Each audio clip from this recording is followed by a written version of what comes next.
Oh, you've caught me hard at work. This is what it's like being a university lecturer. Let me just finish there.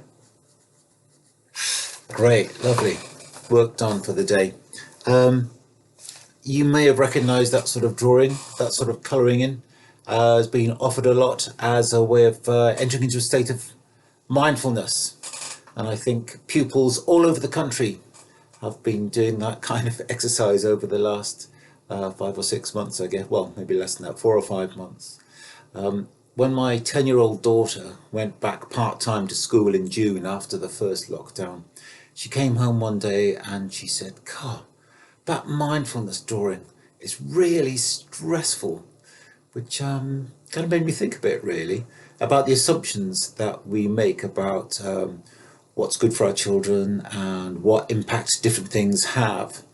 And yeah, it just got me thinking about the whole impact of coronavirus on education of children, in particular at school.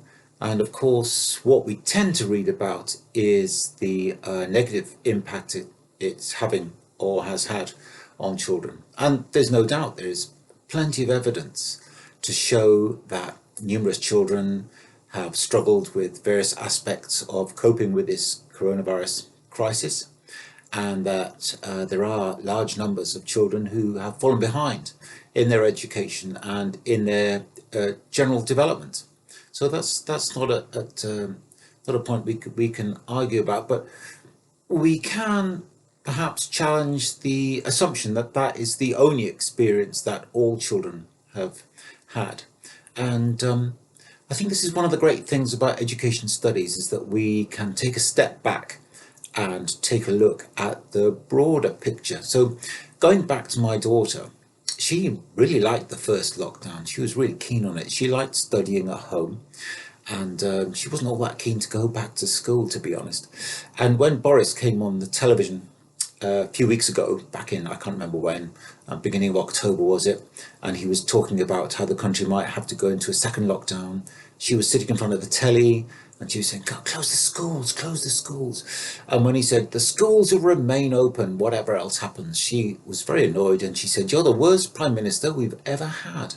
So she quite enjoyed being locked down and learning from home. Now, of course, she's very fortunate. We've got space and we've got all the equipment and kit and so forth that she needs to do her work. And that is not true of every child at all. And we do have to be careful. I think there's one phrase that those of us studying education studies perhaps need to be aware of, and something we emphasize, I guess, is this idea that anecdote is not evidence. Okay, something really important to think of. Anecdote is not evidence. So I might have a particular experience or a particular story, or I see that a particular story has been shared 300,000 times on Facebook or Twitter or whatever it is, but that one story is not the same as evidence for something. Okay, it's really important to remember that, because we are very influenced by stories, and rightly so. That's part of being human. But when we're studying education, we need to be very careful that we can look beyond individual stories, interesting though they might be and insightful though they might be. But if we're to make more general claims about what we understand, then we need to look for harder evidence. And as I said, it is true that a lot of the evidence points to the fact that many children have struggled with lockdown.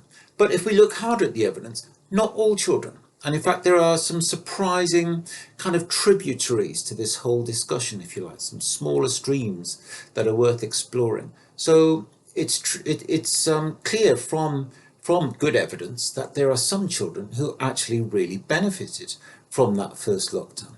Now, for example, some of those children with special education needs who kept going to school, but in much smaller groups and class sizes. And some of those kids really flourished with the more individual attention and the fact that schools were less busy and less frantic, and there weren't so many people charging about and being noisy and so forth. And those children, there's very good evidence that some of those children really progressed remarkably under such conditions. And some children too benefited from studying at home from having the benefit of being able to be with their parents at home and not having to cope with the everyday pressure that they generally find in going to school and being in a class of 30 children where there's a lot of noise and interaction which they find difficult to deal with. So although there is very good evidence that many children are struggling or have struggled as a result of lockdown, there is also good evidence that for some children, lockdown was actually quite a good thing. And we also think we need to kind of remember as well that as a species, we didn't evolve to go to school. We've only been going to school for the last 150 years, generally speaking, most of us. It's not a natural thing. It's a natural thing to be educated, but that's different from going to school. So being in the home environment, that's where, generally speaking, historically, for the last, 100,000 years, 200,000 years, that's where we've learned.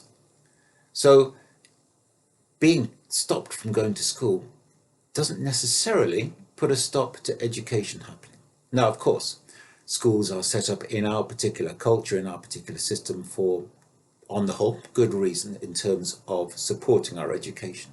And we need to be aware of that. But we also need to be very careful into falling into assumptions about where education can or even should take place. So I think that's one of the great things about education studies, is that we have space to think about those sorts of issues and to question assumptions, whether they're our own assumptions or the assumptions of others, and to look carefully at what our research might say about the subtleties of some of these things that are going on. Well, I won't keep you much longer because I've got some drawing to finish off. But just to finally say, when my daughter went back to school on this kind of part-time basis last June after the first lockdown, so she was in school 2 days a week and then out of school for the rest. And I said to her, what would you prefer? Would you prefer to go back to, 5 days a week with the whole class, or 2 days a week with half the class, which is what you're doing? And she said, I much prefer 2 days a week, half the class. I said, why is that? Because she's very happy in school. She's not unhappy with friends or anything. I said, why is that? And she said, well, we get much more attention in being half the class in 2 days than we do over the 5 days being a full class. And so she said, I think we learn as much in 2 days as we do in 5 normally, and we should just have to go in half the time. And then the other half, maybe we could just do more things that we want to do. And I thought it was a really interesting idea. And that got me thinking, I wonder if there are things that schools will have thought about as a result of this whole COVID crisis, and whether they will have the space to think carefully about whether there are some things that perhaps could be adopted that they've learned as a result of this crisis. I'll leave you with one final example of that. And again, it does involve my daughter. I don't know what I do without my daughter. She's just the source of so many inspirational things with regard to my thoughts about education. But at the moment, she's about to make that transition from primary to secondary school. So we've been visiting a number of secondary schools, and all the ones we've been to now have a system whereby, because of COVID, they've had to keep the year groups in sort of separate spaces at break times. And so year 7, year 8 perhaps have got a space together, 9, 10, etc., etc. And all the staff I've met who are now running this particular system said, do you know what? Actually, this has been really beneficial for the new pupils at our school.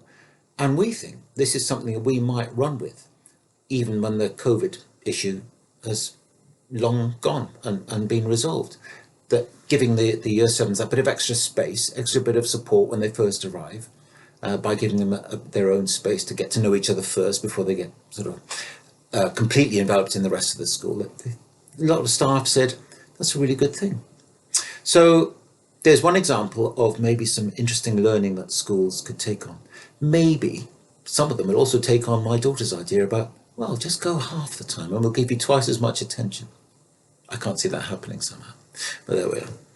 Anyway, just to put your minds at rest, here's one I completed earlier.